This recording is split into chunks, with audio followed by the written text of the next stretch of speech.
Okay, next naman itong wristband natin. Paganyan po siya, ha?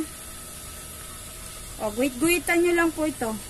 Guhit-guhitan nyo lang po yung dito sa wristband natin. Ayan. Guhit-guhitan lang po, ha? Guhit-guhit. And then, kuhanin na po natin ito. Itong palda.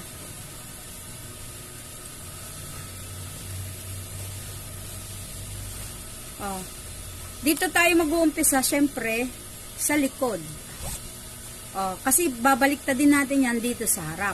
So, ang kukunin natin yung kaliwa. Yung kaliwa, ganyan. Kaliwa po ito, ha? Left. Left, kaliwa. Okay? Left, kaliwa. Ganyan po siya. Left, kaliwa.